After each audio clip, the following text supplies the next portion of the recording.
Bonjour, la paracha qu'on lira Be'ezrat Hashem ce Shabbat, parachat Bamidbar.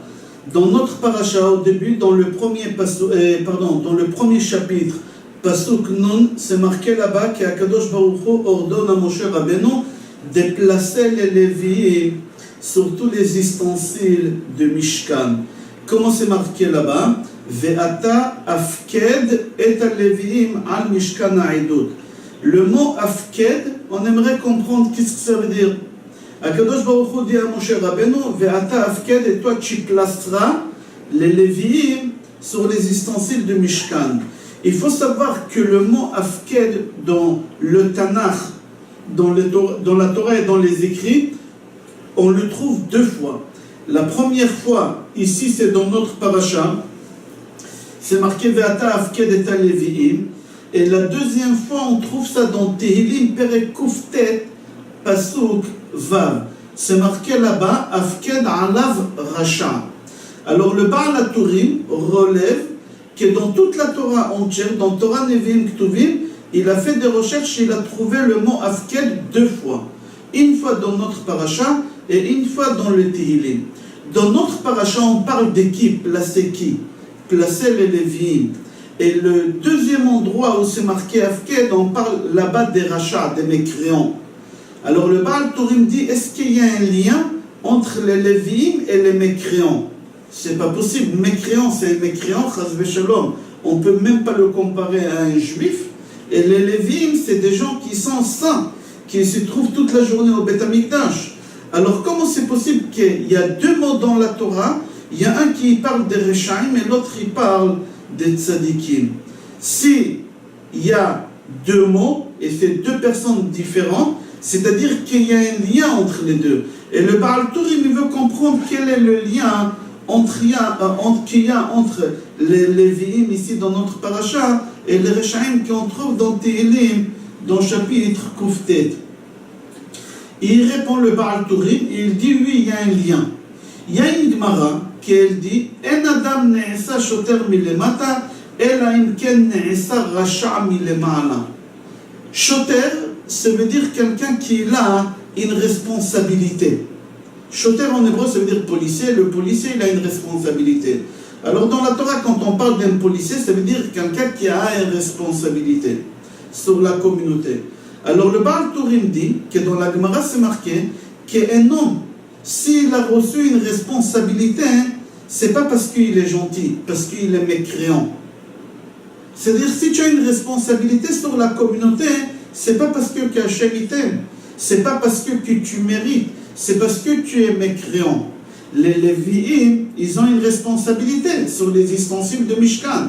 Alors, si vous avez reçu la responsabilité sur les ustensiles de Mishkan, vous avez quelque chose de rachat, de mécréant à côté. On dit que c'est difficile de dire une chose pareille. Comment on peut dire ça que les Lévi'im, ils ont un peu d'un côté des Rechaim, des mécréants, et c'est pour ça que Kadosh Baruch Hu, il leur a donné cette responsabilité qu'on les a placés sur les ustensiles. C'est difficile de dire une chose pareille. Le Admour Megour, Imre Emet, il répond sur ça en rapportant une Gemara à Souka, dans page Nunbet, Amoud Aleph, là-bas la Gemara dit Kol hagadol mechavero yitzro gadol mimeno. Il dit, plus tu deviens important, plus il faut savoir que ton Yetzer Hara, ton mauvais penchant, il devient grand. C'est-à-dire, plus tu t'as agrandi, plus le Yetzer Hara, il s'est agrandi avec toi. Plus tu as des postes de responsabilité, plus le Yetzer Hara, il a grandi avec toi, etc. Les Lévi'im, c'est exactement la même chose. Les Lévi'im, ils changent des postes. Plus ils changent de poste et ils montent dans leur grade, le Yetzer Hara, il monte avec eux. Comme ça, le Imre Emet, le Admor Megour, il rapporte cette Gemara-là. Alors, lui, il dit concernant les Lévi'im, au moment qu'on les a placés, ils ont avancé dans leur grade, alors il devient plus important que leurs collègues. Alors, puisqu'il devient plus important que leurs collègues, leur mauvais penchant, il s'est agrandi avec eux. Et eux, ils doivent être plus forts que le Yetzer Hara qui s'est agrandi avec eux. Et c'est pour ça on dit dans le Tehillim, Afked Alav Rasha. C'est-à-dire quoi, Afked Alav Rasha? Que le Yetzer Hara, le mauvais penchant, il s'est agrandi avec eux. Chachamim disent,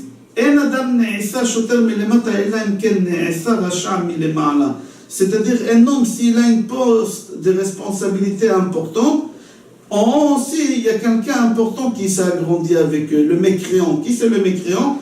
C'est le Yetzer Hara qui essaye de les faire glisser, qui essaye de les faire tomber. Toujours on entend qu'il y a des gens qui ont un poste important, ils ont fait des bêtises que nous, on n'aurait pas fait. Pourquoi? Parce que nous, on n'a pas le mauvais penchant comme lui a. Lui, il devient important et le mauvais penchant, il s'agrandit et il essaye de les faire glisser. Comme des fois on a entendu que des présidents, ils ont fait des choses que nous, on n'aurait pas fait. Nous qui on est débutants dans les métiers, on n'aurait pas fait ça. Pourquoi? C'est pas parce que tu es plus intelligent que lui ou parce que tu es plus fort que lui. Parce que toi, tu n'as pas le mauvais penchant comme lui a. Lui, il a un mauvais penchant 10 fois plus grand que le tien. Et c'est pour cela on dit que les Lévi'im, plus ils avancent dans leur grade, plus ils ont cette tentation avec le Yetzer Hara plus forte que les autres. Rabbi Yochanan David Salomon Shlita, il explique la Mishnah dans Maxime de nos pères, dans chapitre 1, là-bas la Mishnah 10 dit Senaïta Rabbanut, il faut haïr la Rabbanut. C'est-à-dire quoi Rabbanut? Il ne faut pas être rabbin. Alors si on ne va pas être rabbin, alors on n'aura pas de rabbin. Et si on n'a pas de rabbin, on n'aura pas la transmission, on n'aura pas l'enseignement. Qu'est-ce que ça veut dire ça, cette Mishnah? Il faut haïr cette place de rabbin. Il ne faut pas être rabbin. Rabbi Yochanan David Salomon, il explique, il dit non, ici on ne parle pas de rabbin de la communauté ou d'un enseignant. Pas du tout. Quand on parle de rabbin, c'est toutes sortes de postes de responsabilité. Il ne faut pas accepter ces postes de responsabilité. Pourquoi? Parce que plus tu as des postes de responsabilité, plus tu es tenté à faire des péchés. Pourquoi? Parce que ton mauvais penchant, il s'est agrandi avec toi. Comme ça, il explique. Dans le livre Otsar Ephraim, j'ai trouvé quelque chose de mignon qui rapporte au nom de Rav Betzalel Ze'el Shafran, qui dit, au nom de tout, d'après la Gemara Yoma, page Chavbet Amoud Bet, au moment qu'un homme, il est placé dans un poste important, il va s'enrichir. Il va s'enrichir. En haut, il va s'enrichir. Pardon, ici, il va s'enrichir. Mais en haut, il va être compté comme un rachat. Pourquoi? Je vais prendre une feuille avec un stylo. Comment on écrit dans un tampon rachat?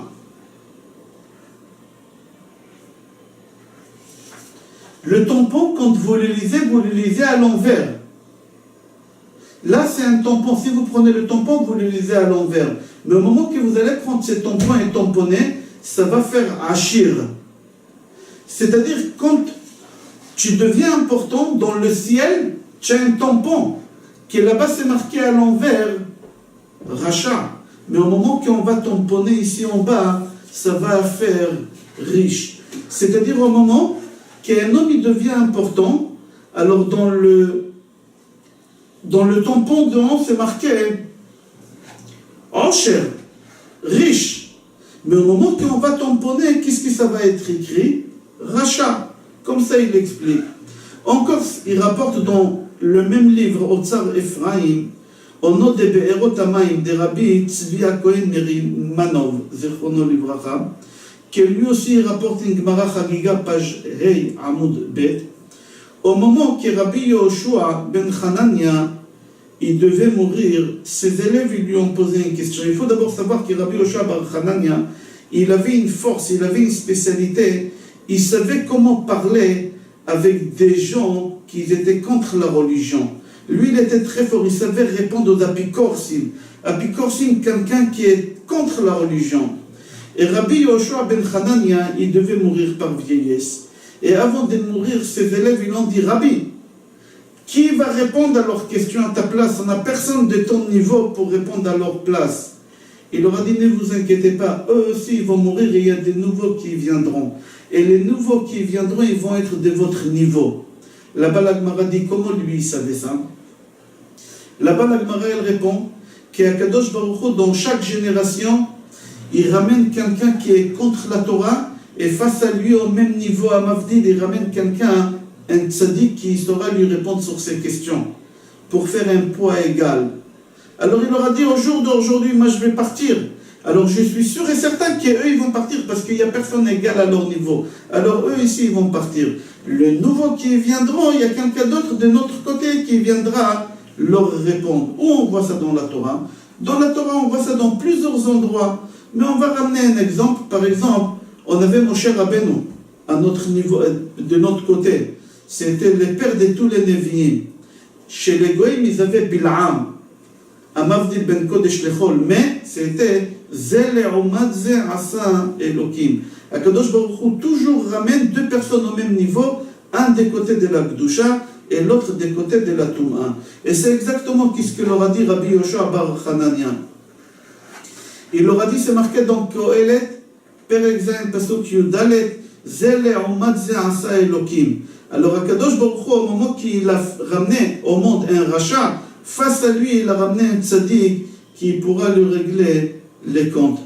C'est pour cela, au moment dans notre paracha qu'on parle qu'il faut placer les Lévi'im dans le Mishkan, face à eux, il y a des Rechaïm qui viennent aussi. Il y a des Rechaïm aussi qui sont placés dans des postes importants, dans la Touma, pas dans la Gdusha. Si dans la Gdusha on a placé des Lévi'im, dans l'impureté il y a aussi des gens qui ont les mêmes niveaux que les Lévi'im, mais ils sont placés aussi dans le poste, mais dans l'impureté. C'est pour cela, le Baal HaTurim, il a ramené le pasuk Hafked alav Racha. Pourquoi? Parce que chez nous il y a les Lévi'im, Hafked est à Lévi'im, il y a les Lévi'im, c'est la Gdusha, et au même moment, ailleurs dans le monde, il y a aussi des Rechaïm qui y sont placés. C'est pour ça que c'est marqué Hafked et Hafked, deux fois dans la Torah, pas plus. Une fois pour ceux qui sont tzadikim, et une fois ceux qui sont Rechaïm, c'est obligatoire. Zele Omad Ze Asa Elokim. Pourquoi?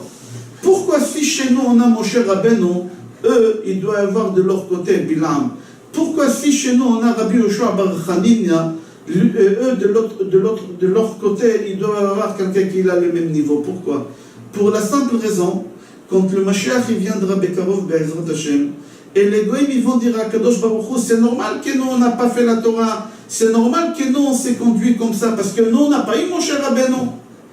Si on aurait eu Moshe Rabbeinu, alors certainement on s'est reconverti, on aurait fait des choses.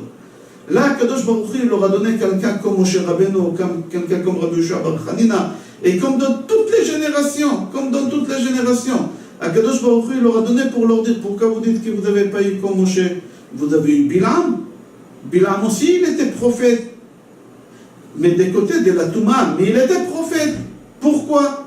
Alors, Akadosh Baruch Hu, il a fait Zele Omad Ze Asa Elokim pour qu'ils ne puissent pas dire qu'ils ne peuvent pas. On continue, qu'est-ce qu'il dit Rabbi Yochanan David Salomon Shlita concernant combien l'homme il doit faire attention au moment qu'il a un poste important de ne pas chas v'shalom sans faire exprès vexer quelqu'un. Pourquoi? Parce que plus l'homme il a des postes importants, plus il a du temps pour faire attention aux gens qui sont plus petits que lui, alors ça va engendrer que quoi? Qu'il va vexer les gens et il ne sera pas chas v'shalom tzaddik. Et lui il doit être tzaddik. Plus tu as un poste important, plus tu dois être tzaddik. Akadosh Baruch Hu, il est médakdek avec les tzaddikim plus qu'avec les autres. Akadosh Baruch Hu, il est plus méticuleux avec les tzaddikim qu'avec les moins tzaddikim. Alors c'est pour ça qu'il faut faire attention. Où on a vu ça qu'Akadosh Baruch Hu, il était méticuleux avec des tzaddikim dans la Torah? Dans Parashat Noach, chapitre Vav Pasuk Tet, c'est marqué là-bas, Ish tzaddik tamimaya, que Noach c'était un tzaddik. Puisque Noach il était tzaddik, venez, on va voir elle est où sa faiblesse. Où est l'erreur de Noach? Puisqu'il est tzaddik, alors il a le mauvais penchant. S'il a le mauvais penchant, il a glissé. Où il a glissé? C'était où son erreur? Qu'à cause de son importance, il n'a pas fait attention aux plus petits que lui. Il faut savoir, au moment que Noach, il était dans l'arche, et tous les animaux, ils étaient là-bas, Noach, c'était le roi du monde, si on peut dire. C'est lui qui décidait qui va manger quoi, et à quelle heure il va manger, et quelle quantité il va manger. C'était le roi du monde, c'est-à-dire que c'était l'homme le plus important au monde. Alors si tu es l'homme le plus important du monde, c'est-à-dire que le Yetzer Hara, le plus grand du monde, maintenant il est collé à toi. Noach, il était tellement tzaddik, il a travaillé tellement dur à tel point que son fils, il a dit qu'il ne dormait pas jour et nuit parce qu'il y a des animaux qui mangent que la nuit, il y a des animaux qui mangent que le jour, il y a des animaux qui mangent que l'après-midi, alors il fallait rester à leur service. Une fois, Rachid dit que Noach, il est venu en retard donner à manger au lion, et le lion, avec sa patte, il a donné un gros coup à Noach, que Noach, au moment qu'il est sorti de l'arche, il a boité. C'est rapporté aussi dans Gemara Sanhedrin, page Koufret 108 à Moudbet, et c'est rapporté aussi dans Rashi, dans Parashat Noach, Perek Zayin, Pasuk Rav Gimel. On n'a pas expliqué où il est la faiblesse de Noach. On continue. Au moment que Noach voit que l'eau elle a arrêté, et l'arche, elle s'est posée sur les montagnes Hararat, Noach, il prend le corbeau et il veut le renvoyer. Le corbeau lui dit, tu me haïs toi plus que ton Dieu. Pourquoi? Parce que Dieu, il a dit avant la déluge à Noach, tous les animaux qui sont cachés, tu vas prendre 2 par 2 des couples, mais 7 fois. Et tous ceux qui ne sont pas cachés, un seul couple.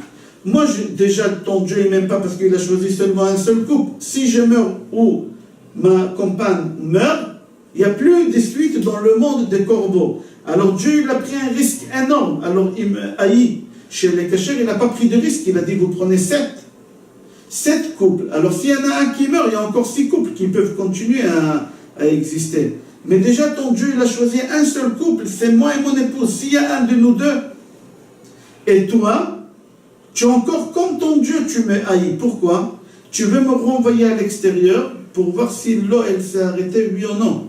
Si l'eau, elle ne s'est pas arrêtée et je vais mourir, qui va continuer? Il n'y a plus personne. Pourquoi tu ne prends pas des animaux qui sont cachés et tu ne les renvoies pas? Au moins, s'ils meurent, il y a la suite qui peuvent continuer. Pourquoi tu m'as choisi? Comme ça, il a posé la question, le corbeau.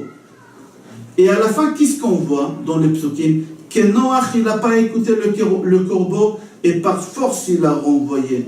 Et Akadosh Baruch Hu, il s'est fâché, comme ça c'est marqué dans Yalkut Shimoni. Akadosh Baruch Hu, il a dit à Noach, il a raison le corbeau, qu'est-ce qu'il dit? Comme ça c'est marqué dans Yalkut Shimoni. Et Noach, il a payé. Il a payé Noach. Pourquoi il a payé?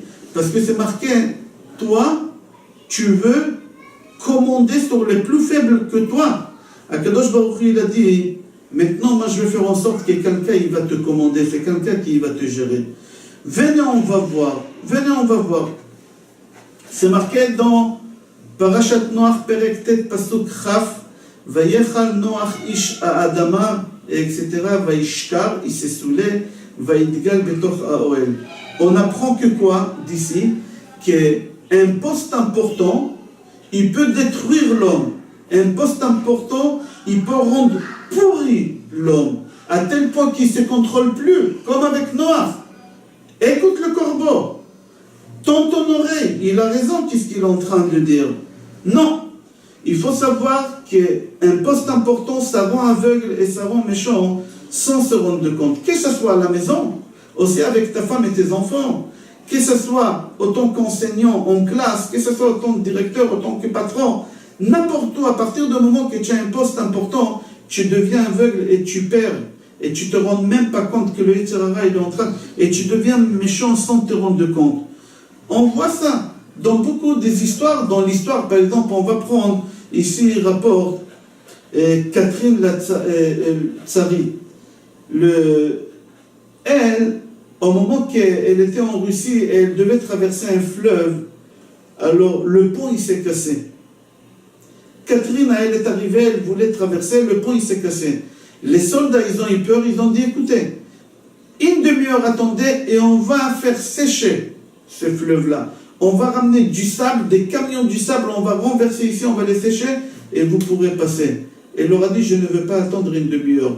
Prenez des soldats et jetez-les dans le fleuve et je marcherai sur leur dos. À tel point on est arrivé que les soldats, ils sont moins importants que le sable. Attends un peu, qu'est-ce qu'il y a? Non. Le poste, plus tu deviens important, plus tu deviens aveugle. Et c'est quelque chose d'absurde. C'est quelque chose d'absurde, mais c'est comme ça. Et c'est exactement ce qu'on voit dans notre paracha. Tout cet enseignement qu'on vient de faire, Ça vient de Baal Tourim, qui a fait des recherches et qui a dit que le mot Hafked, on le voit 2 fois dans le Tanakh. Une fois dans notre paracha chez les Lévim, et une fois on voit ça dans le Tehillim, Ve'ata Hafked Rasha. Comment on peut comparer? On a expliqué ça. Que l'homme, plus il a un poste important, plus il devient aveugle, et sans se rendre compte, il devient méchant avec les autres, et c'est pour ça qu'on l'appelle Rasha. Je vous souhaite Shabbat Shalom, Bracha Ve'atzlacha et Kol Tov.